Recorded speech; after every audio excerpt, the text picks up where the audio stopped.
I'm Father Justin Cormie, and I am assigned to St. Ignatius of Loyola Catholic Church in Spring, Texas. Just reflecting upon the last 2 years, really, being ordained a deacon at the Co-Cathedral of the Sacred Heart, there was one virtue in particular that I was just really overwhelmed by, and that was gratitude, the gratefulness to God. You know, I think my life like flashed before my eyes there at that ordination as I'm, you know, laying there on the marble floor, prostrated, you know, giving myself to the Lord, looking back over my whole life, and the gratitude that God had remained faithful to me. A year later, now a year ago, the ordination to the priesthood, being ordained a priest, the virtue that overwhelmed me was humility, just an overwhelming sense of humility that God would call me by name and choose me to be His servant in this capacity as a priest. Now that I've had a year of serving in the parish, I'm still very grateful and even more so, I think now, very humbled. And I think what has humbled me, or at least continued to humble me, is the actual ministry of the priesthood. In particular, offering the sacraments, administering the sacraments, the Holy Mass, which each and every day I have the great privilege to offer on behalf of the people of God, and to forgive sins is, again, quite humbling to do that, knowing that I myself am a sinner, and in a particular way, ministering to the sick and dying. I think all priests have had many opportunities to do that, especially in the midst of the virus that is happening right now. A lot of family members can't be with their loved ones who are suffering. So to be someone who is allowed to go into that space and minister to them and administer the sacraments especially is very special, and again, very humbling. Something that maybe some people don't think is, you know, I'm myself and priests, we're working out our salvation too. And that humility is that, wow, like God is working through me, not just to serve others, but also for my own salvation, to say, Justin, look how much I love you. I think for a long time there, I was in love with the ideal of the church. I saw, like, you know, what she could be, possibly, potentially. But as I've gone deeper into this last year, reflecting upon my time as a priest, I think one of the most valuable lessons I've learned is falling in love and being in love with the church as she is, in all her messiness, in all her beauty. And, you know, maybe married couples might do that too, or engaged couples. Maybe one thinks that, okay, I think I can see so much good in there potentially, and maybe if I can just change them or fix them and they could be this person.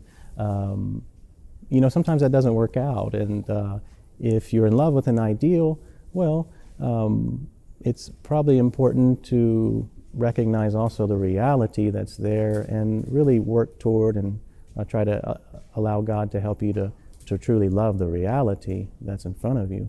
And that reality sometimes is messy, it's broken, it's hurt. And that's okay, because that's what I, as a priest, am called to minister to. The person who's going through a great time in their life, the person who's going through one of the worst times in their life. And I believe that's probably the most valuable lesson I've learned as a priest, for sure.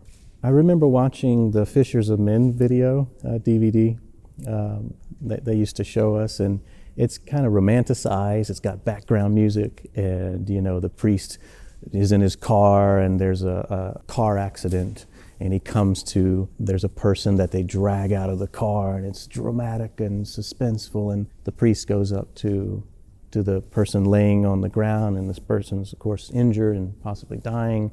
The priest throws his stole on, and he's got his oils, and he prays over the person. That may happen in life to a priest, but chances are unlikely.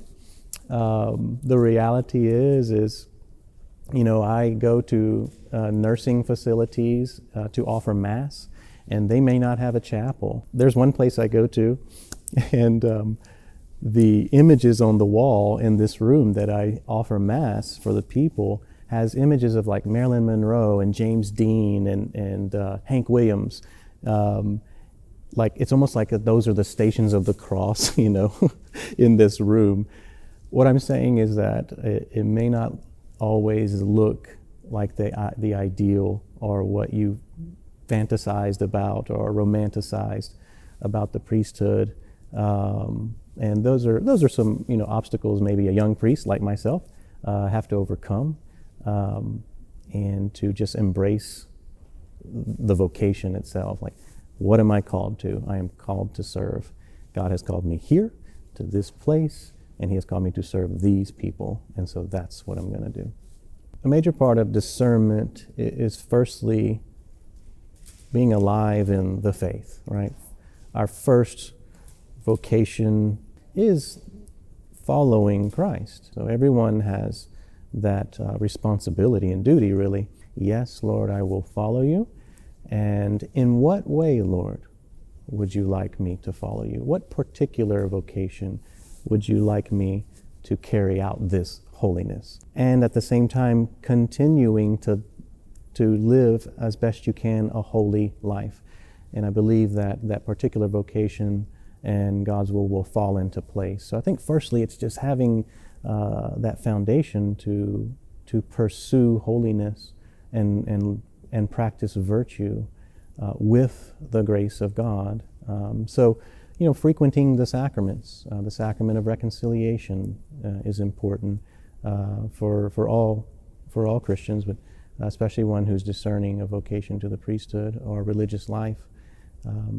Going to Mass, you know, as much as you can, receiving the Eucharist to strengthen you, and also giving, because the priesthood and religious life is really all about you dying.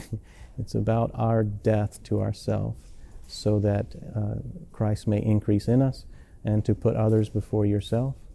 And so I think also having a practice of giving to others, whether that's, you know, volunteering at your parish or being involved in your community and civic matters, it's giving of yourself. I think that's mirroring a Christ-like life.